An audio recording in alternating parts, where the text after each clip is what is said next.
Well, you know that I'm considering launching this like small project for like mental health for entrepreneurs. And on in that vein, how like what can you share with entrepreneurs for how you deal with the mental health aspect when you're always in these uncharted waters and you have like this sticking point, this blockage that comes up, and you realize like, okay, everything that's got me to here likely will not take me further. Like, how do you personally deal with those scenarios?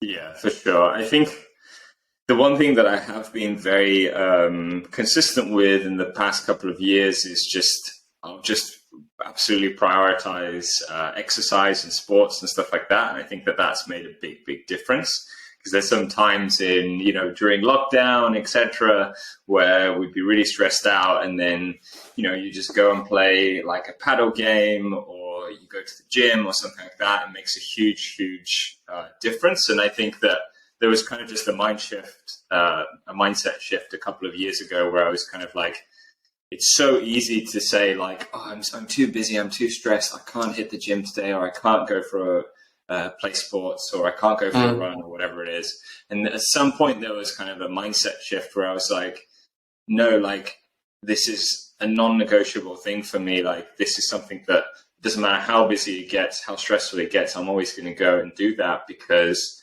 it just helps clear your mind. It helps get you into a better headspace. It's so important for the mindset. So I think that that's making that shift, so that's become non-negotiable, has really helped as times have got tougher. Like at the start of the pandemic, we had to scale back the business a bit, let somebody from the team go. These are very like challenging things to go through when you're running a business. But yeah, that definitely helped me a lot. And absolutely, like having other people to talk to was the other huge thing, and I think that it's an interesting thing, because I think when your business is doing well and you're doing great, like everybody wants to talk to you. Everybody wants to kind of like, tell me how you're doing great, And I think it's just a natural human thing. It's like, you kind of just want to hear about your friends succeeding. You want to like feel good about them, and you want to be like, to support them and stuff like that. But when things are going tough, you start to shut off a little bit, I think, from some of your connections, because you're like, well, I don't want to be judged as a non-successful entrepreneur, or somebody that doesn't have a growing business. And so you end up kind of, through your networks, you only end up hearing about the people that are doing well. And then you don't hear that many stories about the people that are like, look, to be honest with you, it's kind of sucks at the moment. I mean, we're going through a hard time and we're struggling to grow things, and we've had to do X, Y, Z and so on. Right.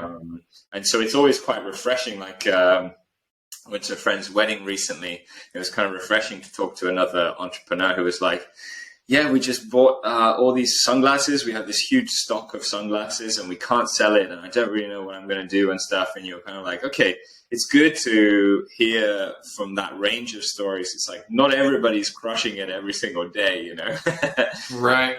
But I think trying to push yourself to kind of open up to friends that, especially friends that are doing similar things and doing similar challenging things and have been through these times themselves. I think it's very challenging to kind of open yourself up and show a little bit of that vulnerability that, do you know what, like stuff kind of sucks right now. It's not going great. Right. I guess at that point you'll find out like who's a really good friend and who's kind of just sticking around for the good times. Sure. And I wonder in that if there's a lot to be said that there's like a masculine component to this, like shame identity, where like if we're not doing well, we can't share. I'd be curious if in like female only entrepreneurship groups, if they're more willing to share a lot of their losses or their struggles, because in my experience, like men in general seem to compare more often and compete, and to be in this environment that like they want to know where they stand, stratified in this in their groups that they're in. So, I'm sure you and I have both met people that will grandize what they're doing and big up, increase their numbers and all these things. And like you said, like when you even talk to them in these groups, it becomes like an Instagram reel of what their business is like. Where meanwhile, like if things are crumbling, like that's the time that we need to learn to reach out and to like, like Brene Brown says, like the shame, it only exists in darkness, where you can say to people like, yeah, I'm really struggling here. Like I don't know what to do. Like this is the first business I've started or whatever the case may be. And in my experience, if you can be vulnerable, like people are always happy to help because most entrepreneurs, like we said, like they're all struggling. And I don't mean that as a perpetual state of being, but like you're always solving a different problem. So you know that like sometimes are great and sometimes are kind of shit, and they're always willing to lend a hand. So it's great that you've also been able to foster those sorts of connections, because I wonder what happens to people that don't. Yeah, for sure. Yeah, and it's still like an ongoing thing, and I would absolutely say that I probably only share that with maybe a handful of the friends that I have. I think that beyond a certain number of kind of the closest friends, I think I'd still be pretty embarrassed to say, hey, it's actually not going great at the minute, and so on. I'd rather be more vague. So it is still an ongoing thing, but I think you're right that it's something that a lot of people experience. I think you're right to say as well that everybody's solving challenges all the time, so it's kind of everybody's got some sort of challenge that they're trying to overcome. Right. But I think we're just naturally we want to put across the best version of ourselves, I guess, to others. We want to sort of show, let me share the 5 things that are going great with you. I'll be quiet about the 5 things that are not going so great. And I think the worst that we see of this is like you say, is people that will sort of hugely inflate their numbers. And I think sometimes that'll get you. It's hard because sometimes that'll get you so far in life. You see people kind of get so far because they kind of bullshit their way to it, basically. Sure. But at some point, what's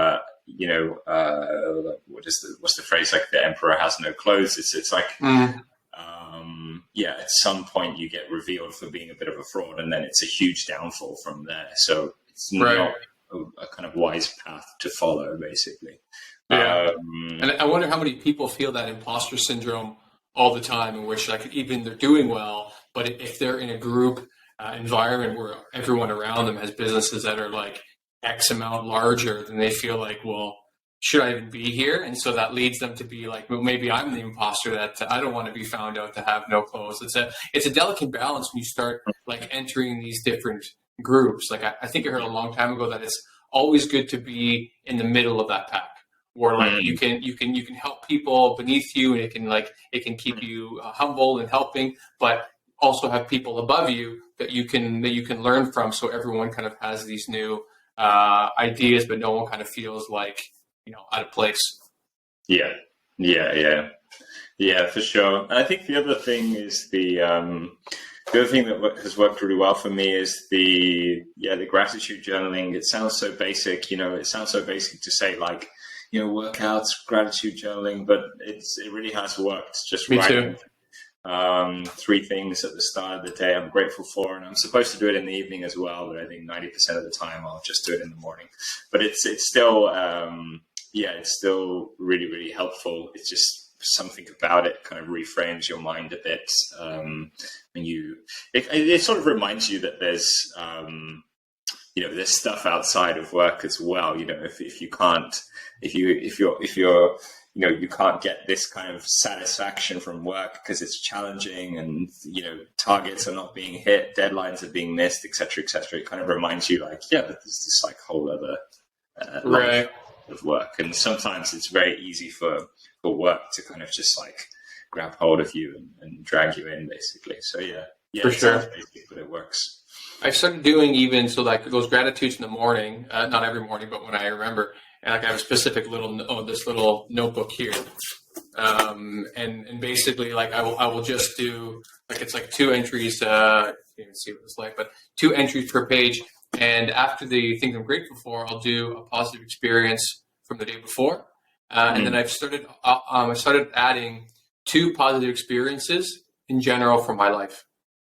And so like I have to sit down and I have to be like, okay, I'm going to pick, let's see, grade 4. You know what I mean? Like, and then I start going into uni, and then every day I just have, like, it starts coding my brain to remember all the great stuff that I've done, and it kind of sets me up for, I don't know where I read that, but it's been pretty helpful. So positive experiences as in Literally anything. So like I'll do the gratitudes, then one positive experience from the day before, and that part is from like the science of happiness somewhere. yeah. But I started adding two positive experience from any time in my life. So I just sit down and I just think like, what are two experiences that brought me joy? It could be anything. It could be with the previous partner, with my family, with my friends, like anything. I don't know what it is, but like always like after a week of doing that, like there's something that kind of shifts. I really